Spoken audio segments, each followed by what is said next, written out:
There's a little different hookup every time. This morning we have a sort of continuation of last week, because it is concerned with the problem as to whether the various emotions and mental attitudes that are traditional to human beings are part of an archetypal plan.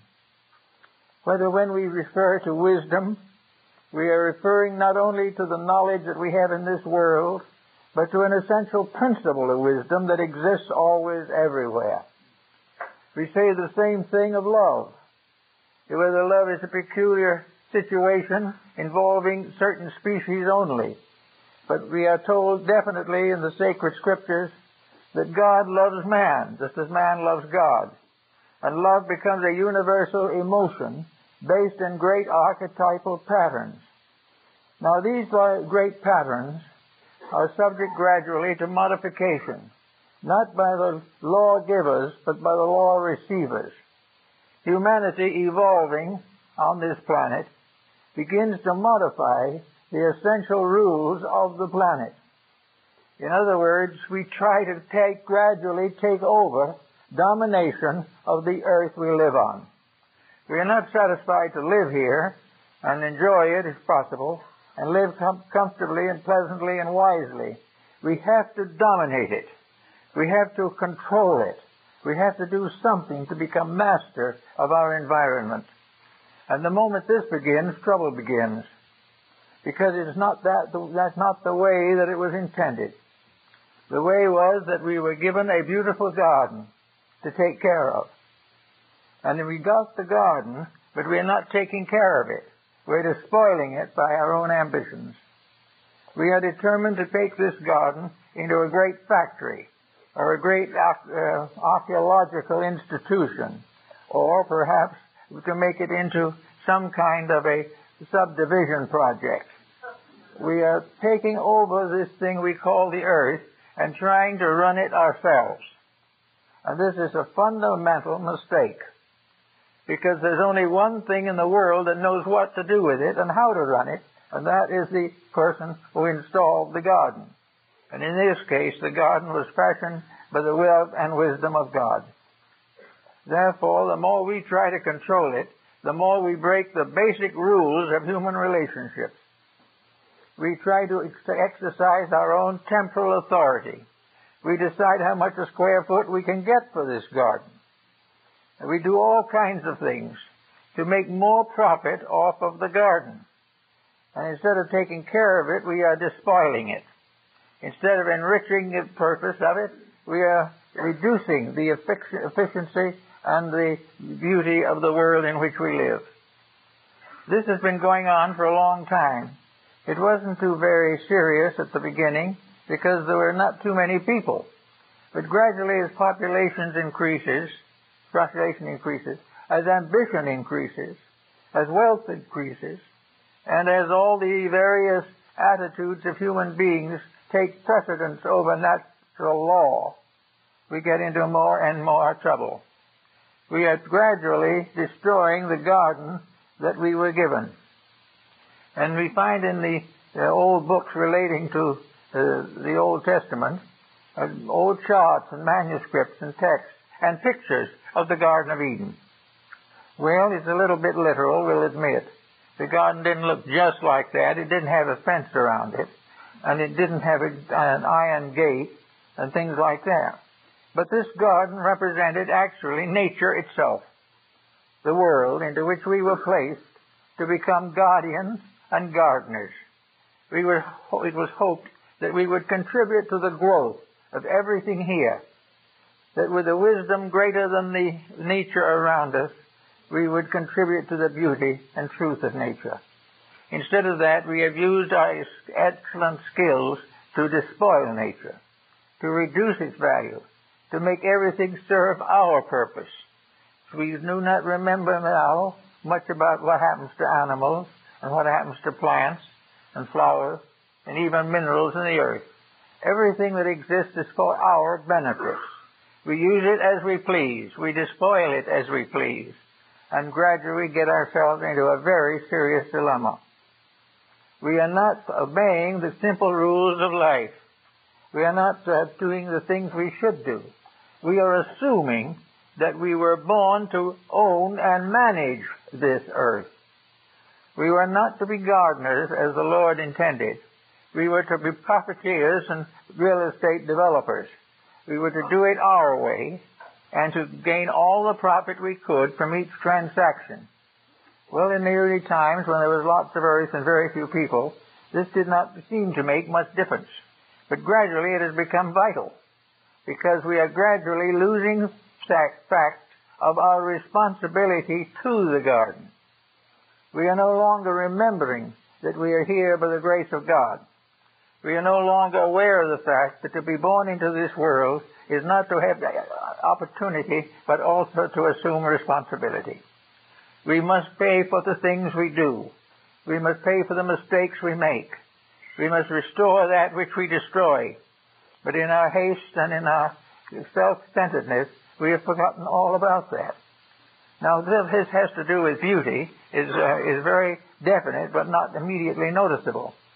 Actually, all things in the world, in their proper relationships, combine to form cosmic beauty. Beauty is the rightness of things. It is each thing fulfilling itself in a cooperation with all other things. It is the individual living his life in peace with all other human beings with lives. To maintain the garden, we've got to learn to live with our neighbors. And the neighbors now are nations and countries and states and cities. But they are all properly entitled to their participation in this wonderful allotment of opportunity and privilege that has been given to us. But in our own self-centeredness, we are not interested in what other people are entitled to. We are interested only in that which we want. And out of our infinite desire has come an infinite pain, a continuing difficulty that gets worse as it goes along. Then we realize the reason when the good book says, vanity, vanity, all is vanity and vexation of spirit. So saith the preacher. Well, the vanity and the difficulties are definitely with us at the moment. We take it for granted that we were born to run the planet. We were born to explore the planet.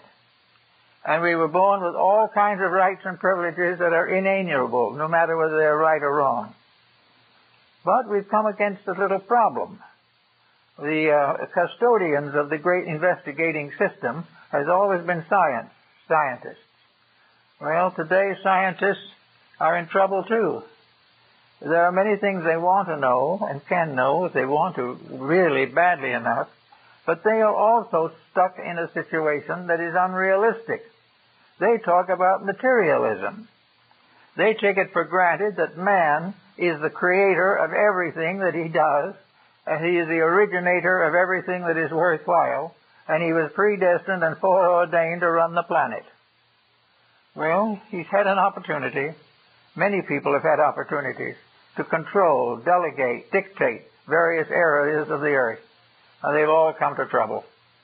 And the final trouble has been nuclear fission, with which we have hoped to bring peace, but which obviously is not the way to achieve peace.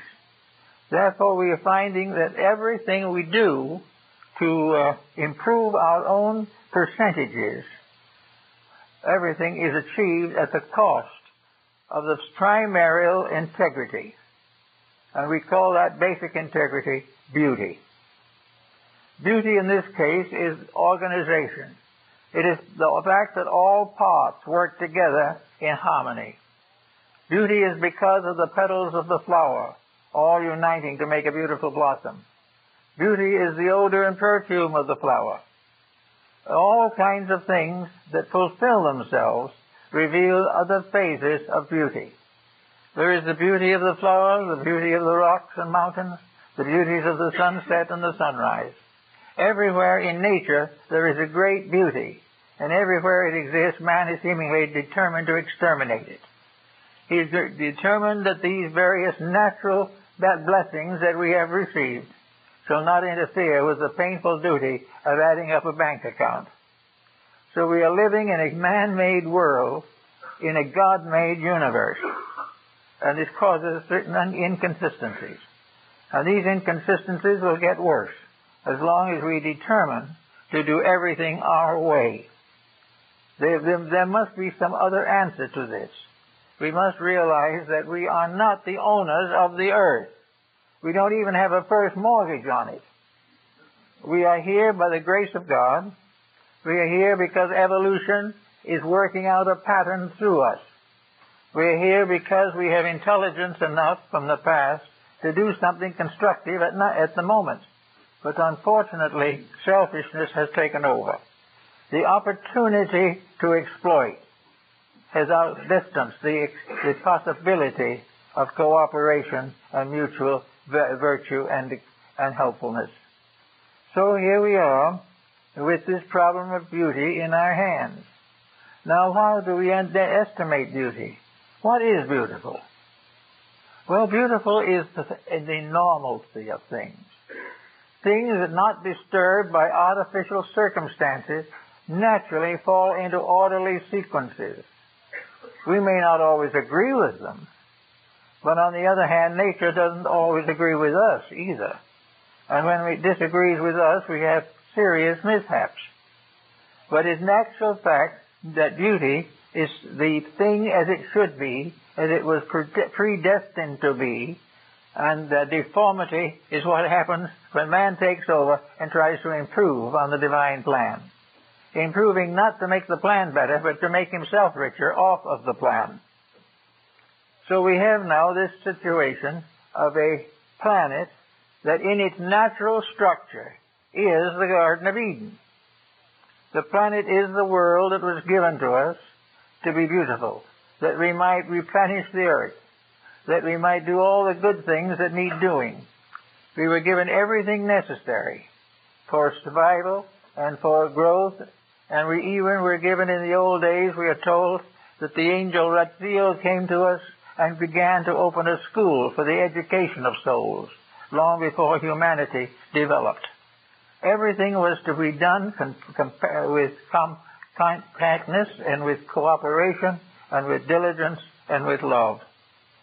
So we gradually found ways of getting around this. And gradually it has become a very serious situation. We are destroying the earth under our feet. We are destroying that which was provided for our use. We are destroying it by our abuse. And we are getting further and further into a debt against nature, which we can't pay, which we know not what to do about, but which is continuously adding to our miseries and disappointments. Now, if we say of beauty, you know there is more than one kind of beauty. There is the beauty of a flower, and there is the beauty of a mountain. Both are beautiful. Each is different. So in this world, there are all kinds of beauties. But beauty in itself as a principle is a method of unfolding existing life according to divine law.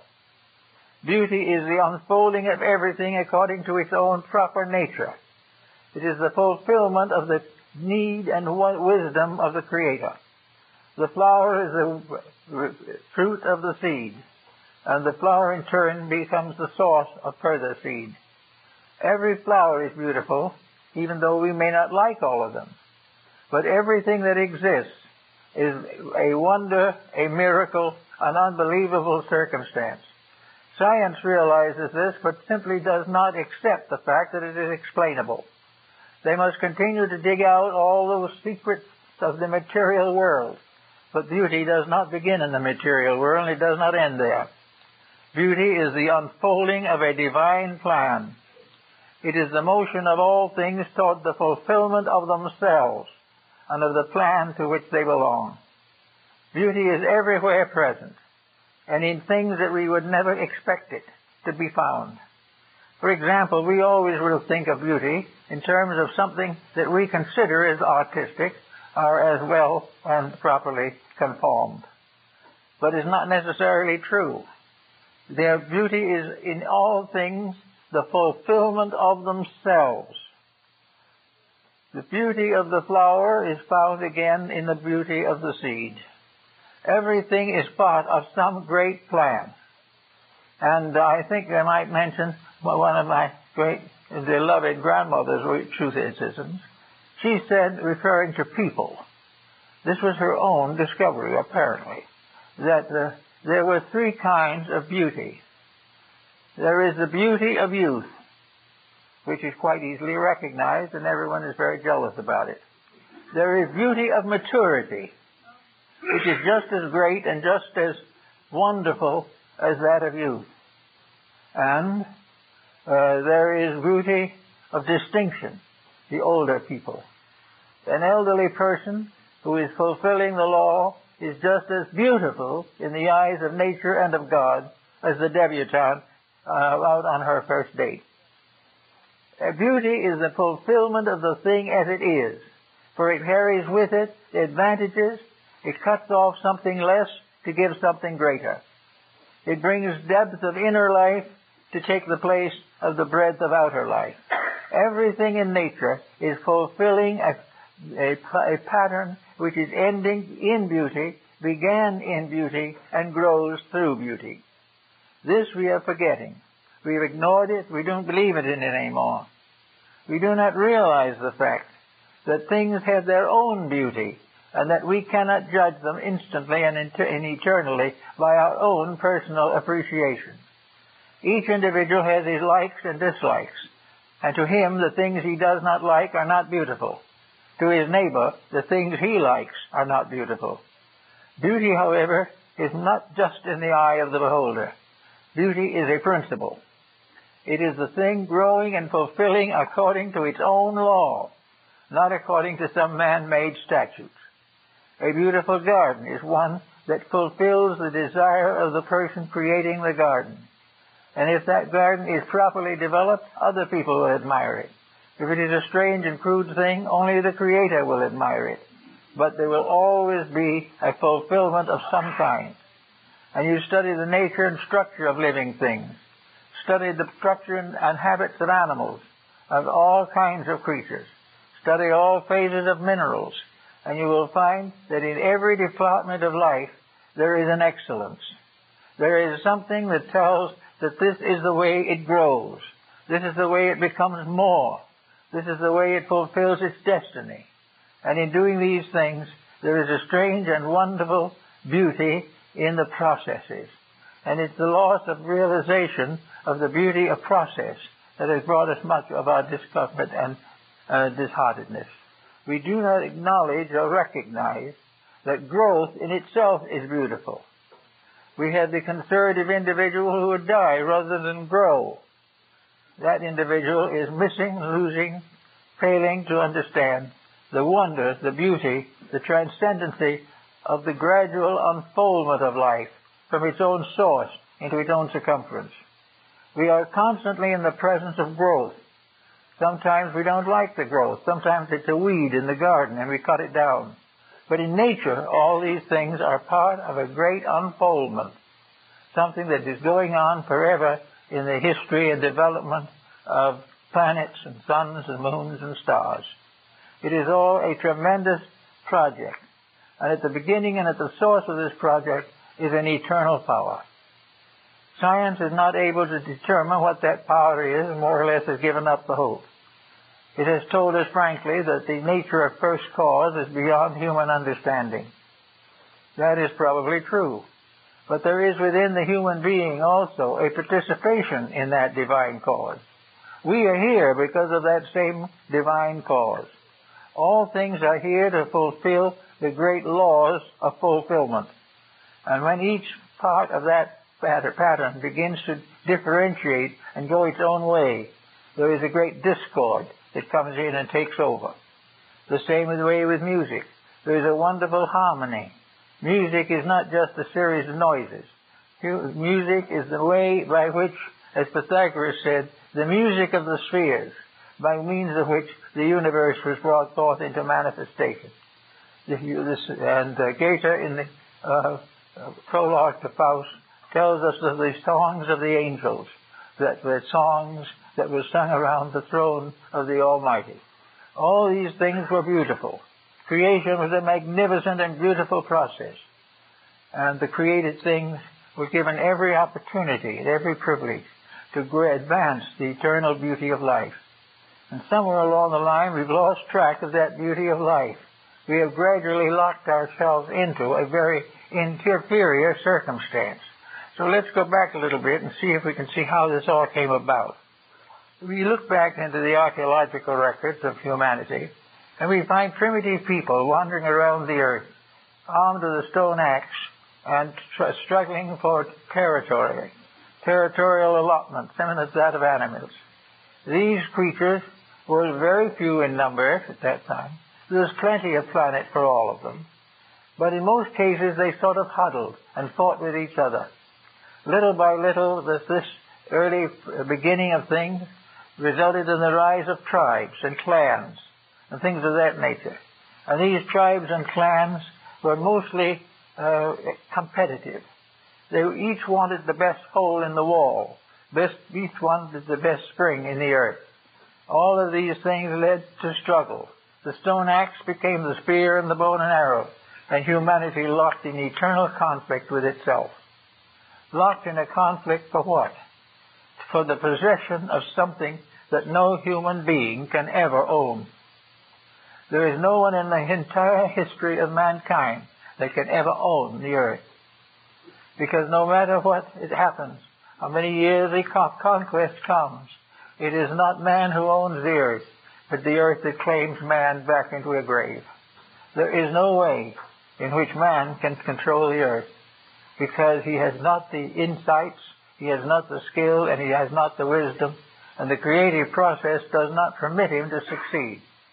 So year after year the conquerors have come forth, and year after year and century after century they have died, trying desperately to control this little ball in space, but unable to do so. Because there is no principle at work in the fashioning of things that man can dominate. Man can affect these things. If he finds a truth and lives by it, he has a great satisfaction within himself. If he finds an error and lives by that, he finds a great dissatisfaction in himself.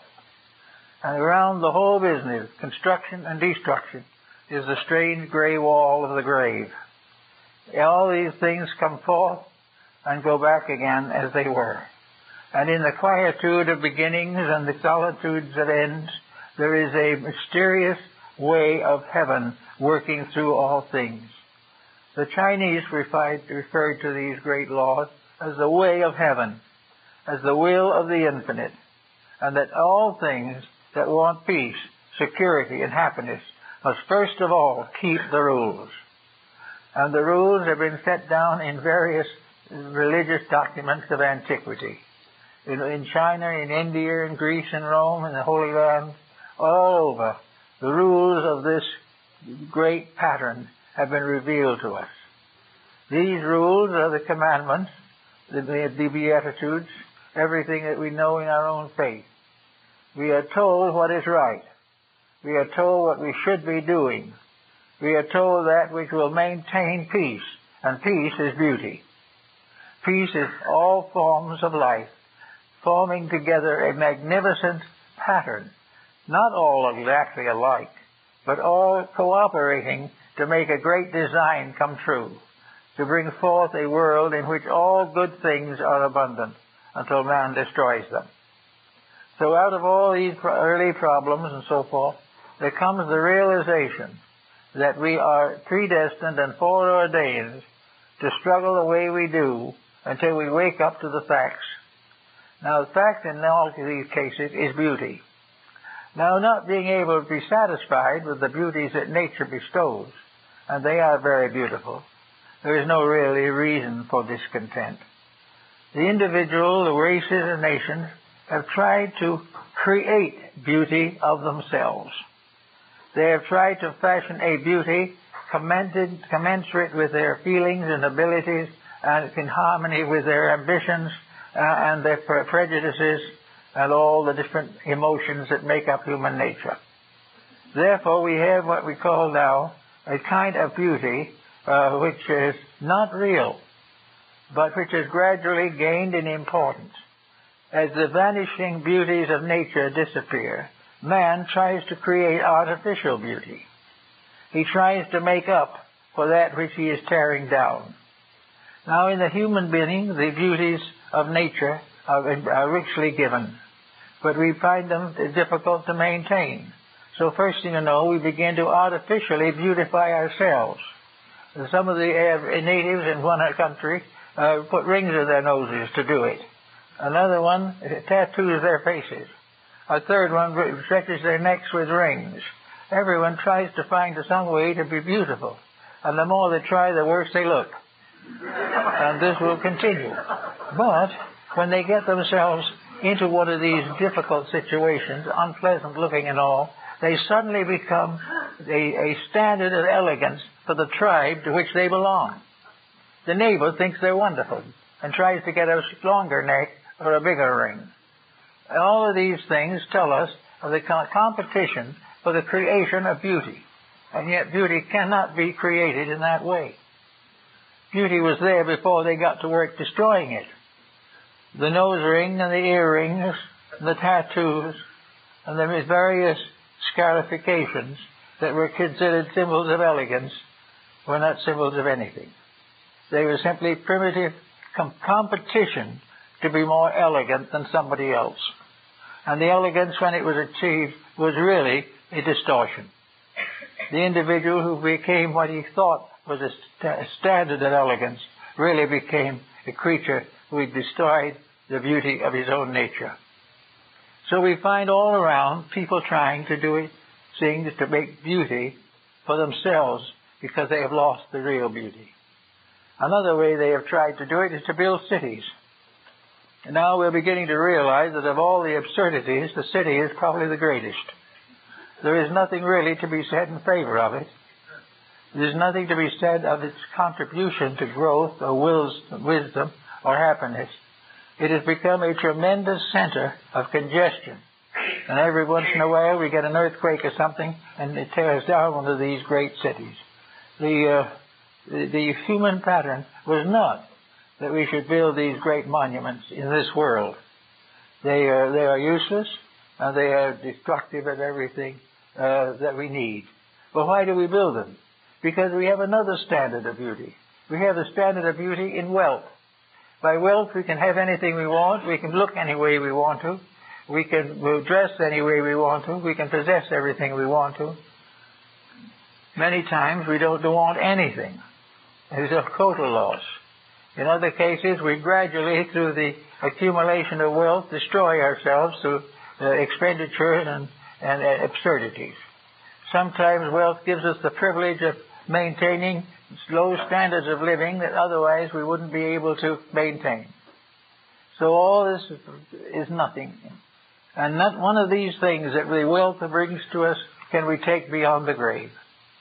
And the grave is some kind of an attitude or a situation that becomes the test of life.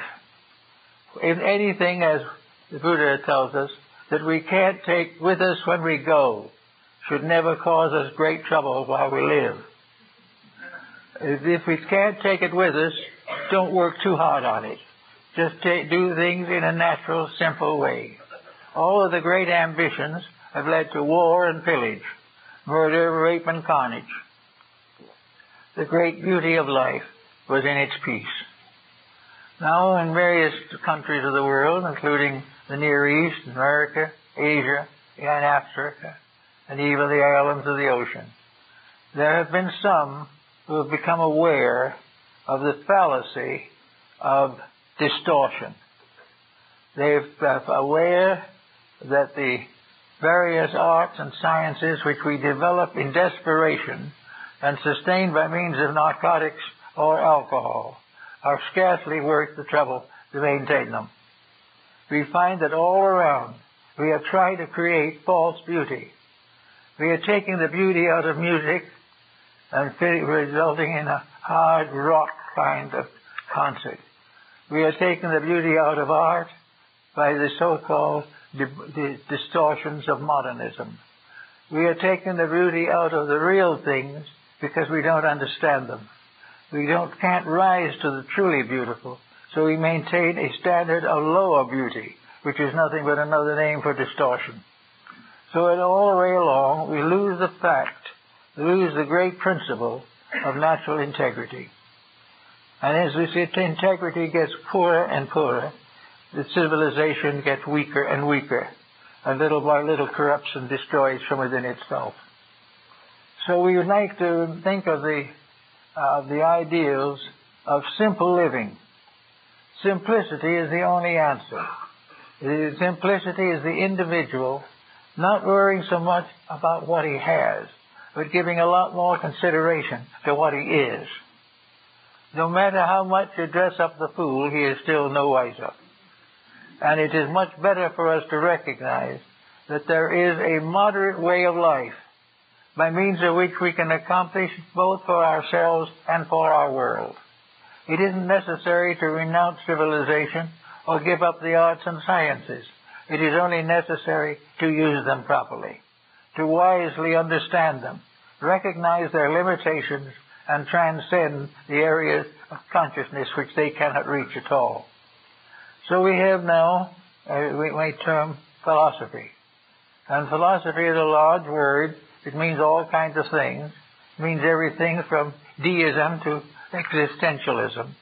But philosophy is to think about the problems of existence.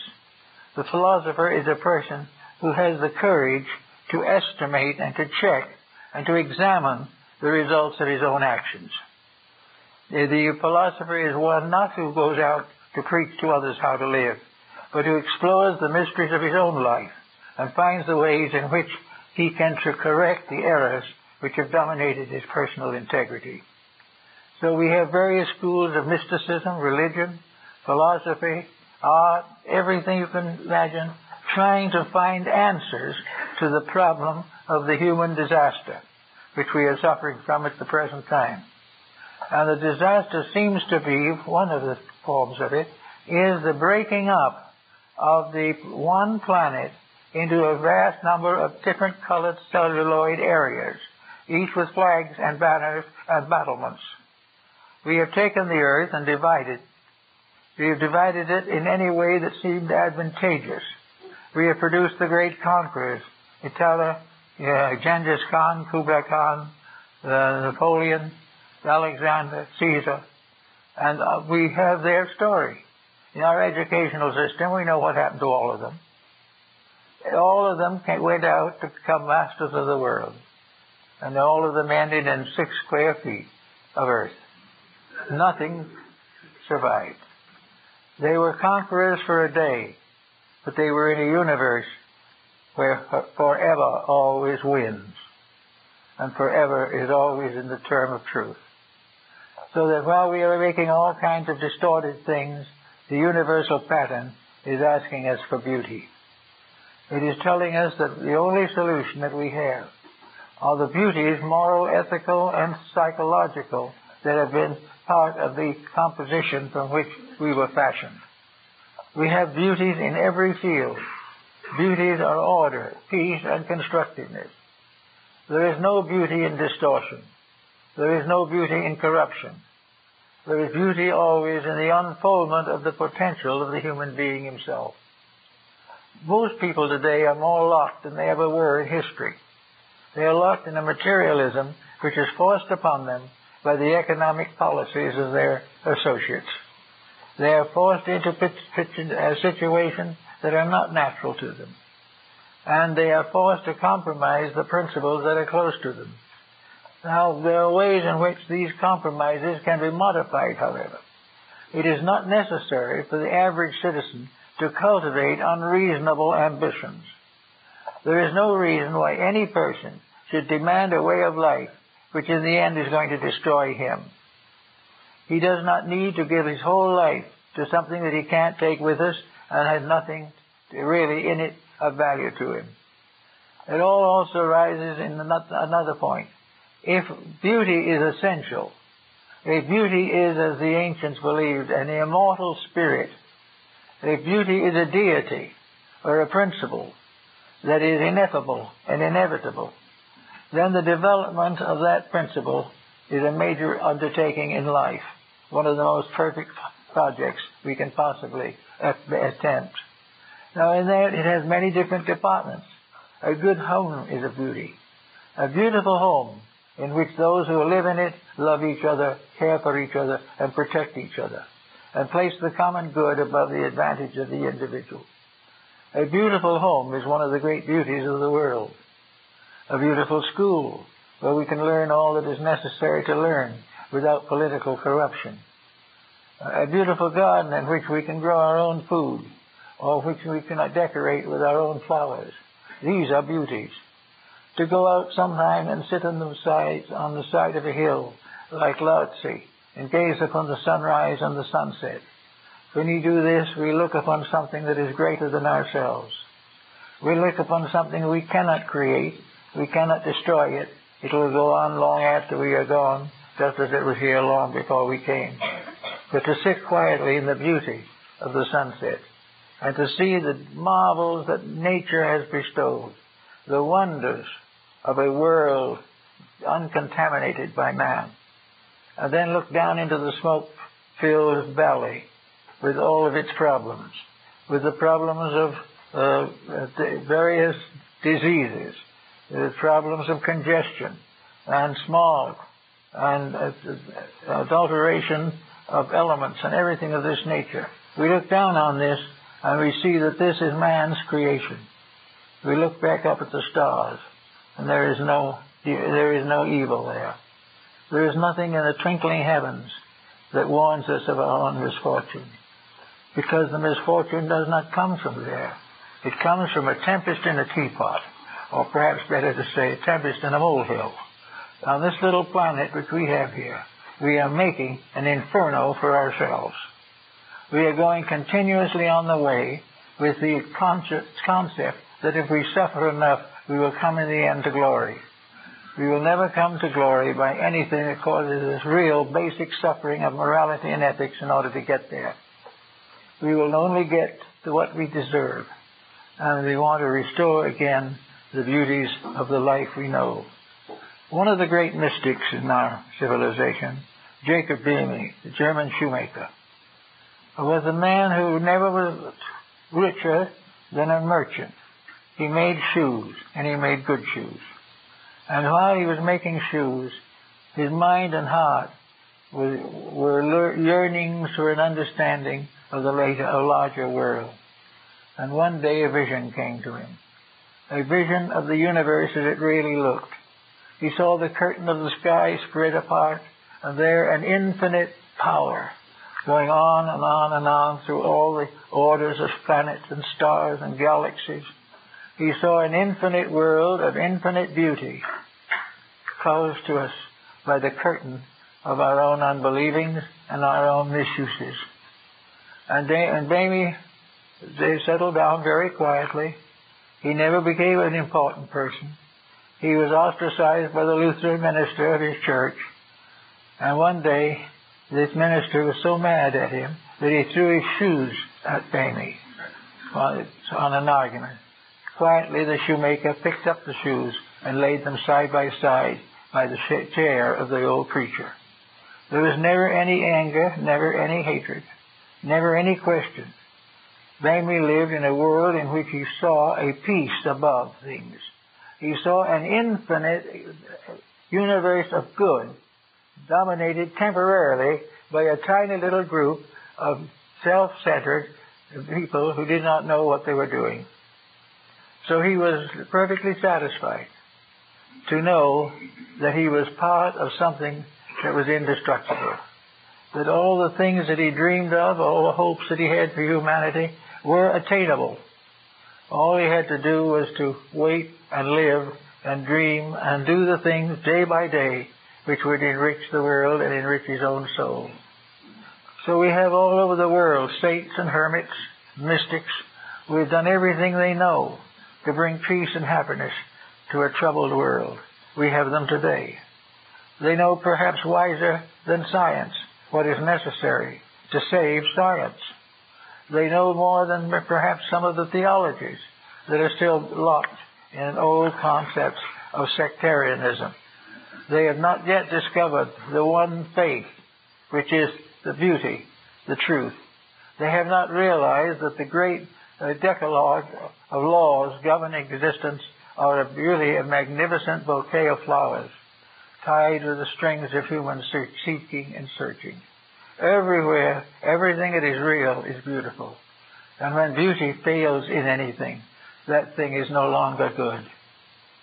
So we have to try to live to find these powers.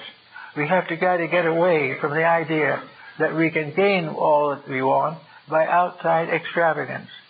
We have to realize that we can't put enough cosmetic on our faces to take the place of an intelligent life. That if real beauty is something that shines through, in the course of nearly 90 years, 88 or something like that, I have met many people of many kinds. I have met elderly people who were like lights in the sky, beautiful, radiant creatures, never aware of any limitation, at peace with themselves and at peace with God. And I've met young and handsome people crippled by their own unbeliefs, struggling against hatred, against competition, against domestic tragedy, everywhere suffering that was due largely to the breaking of the rules. And there occasionally the one shining light of peace, where the rules have been kept, and a gentle life moves through the various courses of its years. Now, the other problem that brings science into this phase is science has no idea whatever is what's going to happen if we don't stay here. It doesn't know a thing about the idea of anything beyond the grave. Science takes it for granted that all there is of life is here, in this life. And if there's any immortality, it is only carried on through our children and their children. Therefore, we are told that there's nothing here but now, and no life beyond that. And I think Socrates probably had the best answer to that one. When he was taking the hemlock, took him out of life, and he was executed by the state because of the fact he was corrupting young minds. Today we consider him as one of the most incorruptible minds that ever lived. But anyway, Socrates told his disciples, who were gathered sorrowing with him, "Don't sorrow for me. When I leave here, one of two things will happen. One thing will be that I will cease, utterly and completely, and there will be no more Socrates. And there will be no one to remember Socrates. And Socrates will not remember Socrates. All will be over. Or, as an alternative, I may discover that there is a world beyond this one, better than any world I know here. That in that world I can commune with the wise. I can come into the presence of the divine. I can find answers to all the questions I've asked through the years. Either I go to sleep forever, or I awaken from the dream of death into a greater universe than I have ever known." And with that he quietly departed. Well, one thing that's very important about that, and that is the thing we face today. We have one side that wants to make it all materialistic. Now, is there anything beauty in that materialism? If we're going to go down to darkness and be nothing but names on monuments, is there any particular joy in life, any fulfillment in anything? We cut down in the height of our doing. Whether we did it well or did it badly, who cares? Whether we live to long years or are cut down by cocaine, what difference does it make? But this point of view is deadly to the survival of society. If there is nothing beyond our own mistakes, then there is nothing. And very few people will live or can live with that conviction. They have to have some answer. If they have lived this reasonable or unreasonable existence for 3 or 4 score years, there has to be something. If they're going down to nothing, then there's no reason why they've ever lived.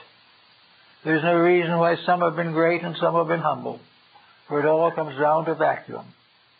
But if there is something else, if from this sleep of death a dawn does come, If all that we have struggled for, and all we have worked with, and all we have wept over, and all we have found as pain within our hearts, if all this adds up to a great and wonderful reality that is worth all that it has ever cost, is more than we could ever hope for in a universe too large for us to even measure. If all these things work together for an infinite good, then we have some reason to try to do better now. We have some reason to keep the rules in the hope that somewhere in the fullness of time those rules will keep us. And experience with these patterns and with people indicates clearly and definitely that those who have no belief in anything better than competition live poorly and die badly, whereas those who do believe that there is something worthwhile, there is a fullness that can be measured, have a much better life here, and certainly die with a better hope. So beauty comes in to frame another problem. What is a beautiful life? A beautiful life is not a financial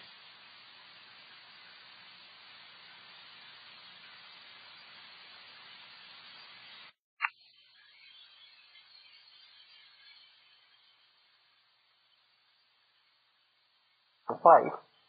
A beautiful life is not constantly taking advantage of somebody else. A beautiful life is not outwitting your adversary, breaking a home, neglecting children, destroying the environment, and declaring war upon people whom you don't even know.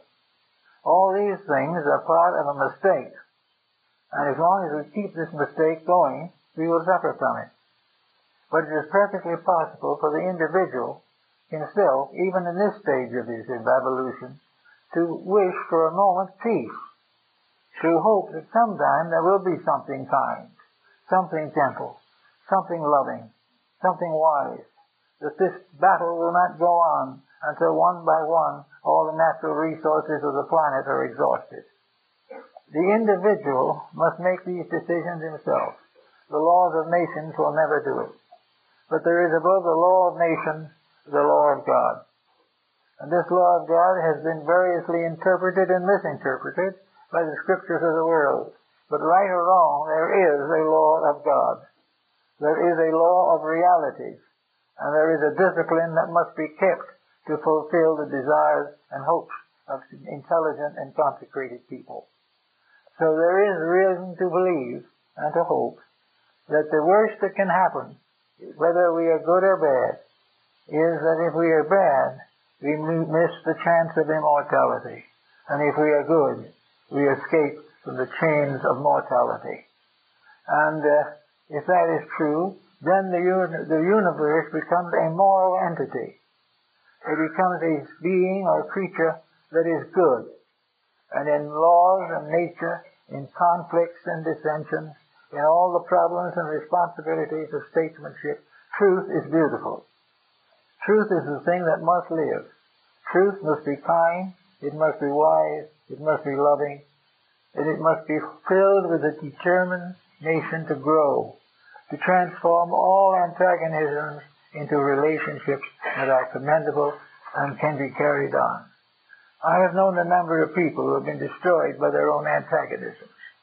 They've had bad lives, not because anybody declared them to have a bad life, but because the decisions they made in every point of view were self-centered, critical of others, condemnatory of life, and without understanding or without justifying the divine plan. These people, therefore, do not have a good life, but they still have to go and find it out. And the nature of the infinite in its fulfillment has given us the inevitable hope of ultimate realization. That every time we make a good decision, growth develops within ourselves.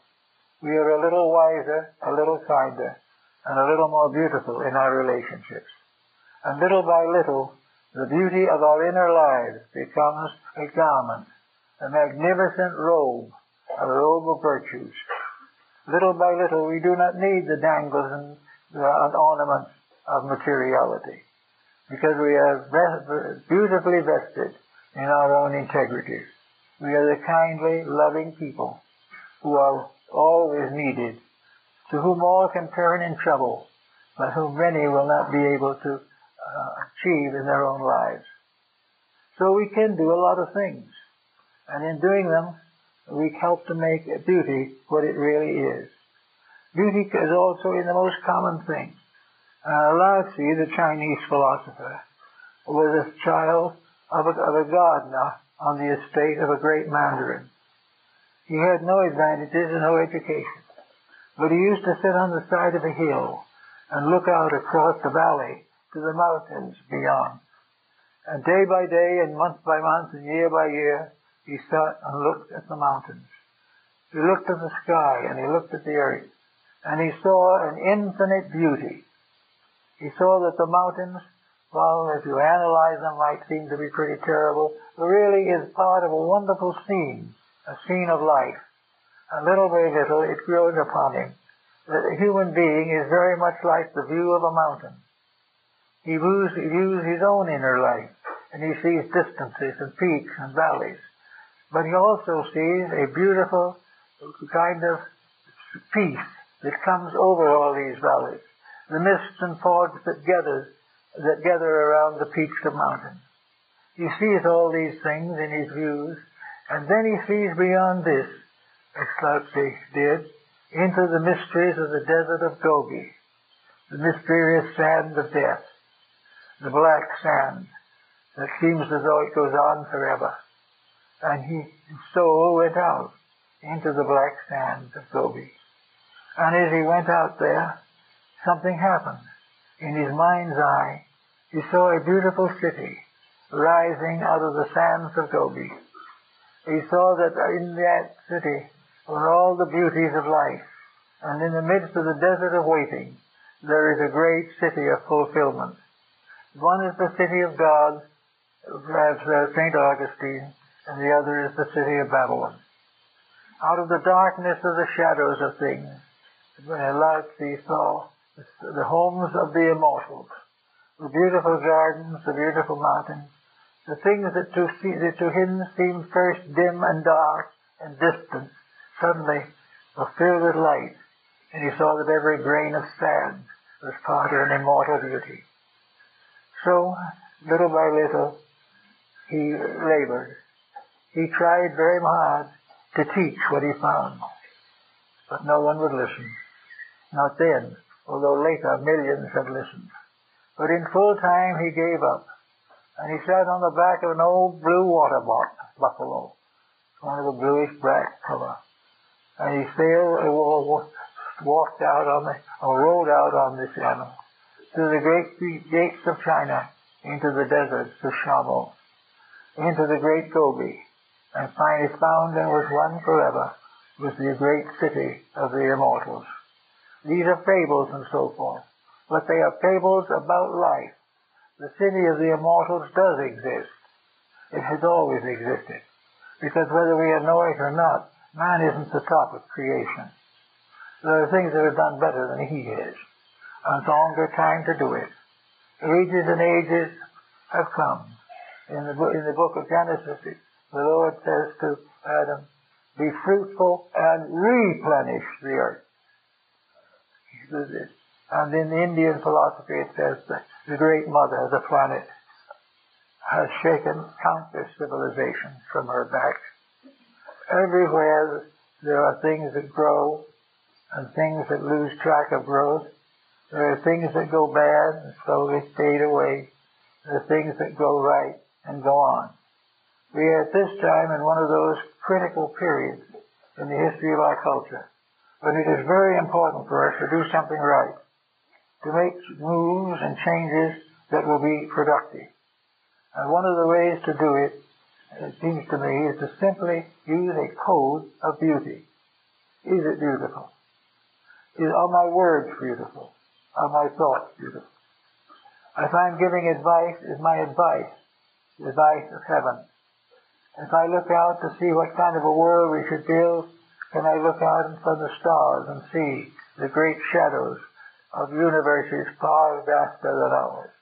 We live in the midst of an eternal life, and that eternal life is bathed forever in eternal beauty. Everything is as it is right. Everything that is proper and is maintained is beautiful. The moment we disagree, the moment we turn away, the moment let war and politics come in, the moment our religions become sectarian, the moment our arts become materialistic, our music corrupt, all of these things are losses of beauty. And with the death of beauty dies all things.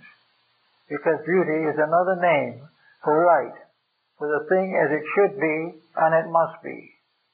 It is that which tells us that anything that is not for the common good contributes to the common suffering. That there is no way in which a superficial rejection of the responsibility of a good life can be accepted as appropriate. There is no way in which weakness can be glorified except by being outgrown. Weakness generally comes to pain. Pain is a great test. If weakness is able to survive the test and straighten its own way, then beauty comes back. And everywhere we see people on the outside trying to be beautiful. We see people trying to be beautiful by their benevolences, trying to be beautiful by the ostentation of their living, trying to be beautiful by their achievements in arts and letters, trying to be beautiful in drama, music, all these things, or become beautiful in wisdom through scholarship, or beautiful in religion through sanctification. There are people everywhere trying to be better, trying to be beautiful. And it is this that must come. Now, beautiful in this case is exactly what it says. There can be and must be an end of all dissension, whether it is private or public. If a thing needs corruption, it is sick. It needs a physician, not a judge. If the individual rejects all help, then all that can be done is to make things as quiet as possible and let the eternal beauty finally come in. Sometimes this final beauty may be more than the individual can stand. For the moment, he may be beyond his depth. But the beauty of eternity is also the great healer. The most perfect of all medicines is beauty. And the most perfect of all religions is the recognition of divine beauty. And the greatest of all sociology is recognition of the beauty of the brotherhood of all that lives. These things are the law. They are the way they should be. They are the way they must be, or there is no answer. There is no way in which discord and dissension and evil can take over the earth. Evil and discord and contention go to sleep in the graves. They lie forever in the dust. And always the world goes on, striving, seeking, struggling to find the peace that surpasseth understanding. And the only way they can find that peace is through the development of the recognition of the divine beauty of things. The divine beauty of the flower, of the bird, the divine beauty of the little rabbit, the divine beauty that children find in a toy, the divine beauty that we find in the consolation that comes through friendship and affection. These things are part of life. Love is building a better world. Hate is tearing it down. All the various conflicts of existence are betraying the divine plan. Every army that goes forth, conquering and to conquer, is one of the riders of death in the vision of the Revelation of John. All of them are those that ride forth to demolish the earth. But the blessed is the peacemaker. And in these things we have to realize that peace is beauty. Peace is a beautiful garden where everything is gentle. Peace is a beautiful view where the mountains and the sky mingle in fraternity. Peace is a lovely home where the members dwell together in amity and affection. Peace brings with it hope, and with realization, the courage to go on. And today, one of the things that we all need is to recognize the truth as it is and then quietly apply it. If we hate evil, we simply create discord. If we try generously and thoughtfully to see good in all things and help and to encourage the development of values, being ever ready to forgive the enemy, but never to forgive a shortcoming of our own, which we know better than to have. So little by little, the beauty of life can come. And maybe someday again we'll have a Garden of Eden, where people in all things will work together in peace and harmony and understanding. And the Lord himself shall walk in that garden in the cool of the evening. This is what we've got to dream about. We can't dream about the politics and the struggles. We can only dream about an eternal beauty in which we exist, and which will come back to us if we think about it and live for it. This beauty is not dead, but we are choking it to death with our conflicts and our discoveries of evil. We must find again the final beauty which we find in the child's eyes of the newborn. This beauty in the eyes of the mother when she gazes upon her baby for the first time. The beauty in the eyes of the elder, relying on the virtue on the edge of eternity, looks with wide open eyes to a beautiful vision beyond the grave. All of the beauties of life must be strengthened. And if we strengthen those, that which is not beautiful will fade away. Because that which is right cannot fade, and that which is wrong cannot survive. And each person in his own abilities has the right and the privilege to contribute to the eternity of good and rise majestically in his own inner life above the transities of unhappiness and misery, so that we can be, as we should have been, again, children in the garden of God, and not a group of angry and meddling people trying to destroy each other. Because this world is actually, as Christ says, let the children come, because the kingdom of heaven is such as these. And children have a great imagination. They see beauty in everything. The wise have a great imagination also, for they discover what has been seen by the children is true, and that all the other negative things are part of ignorance. And there comes beauty into education, but that's another subject.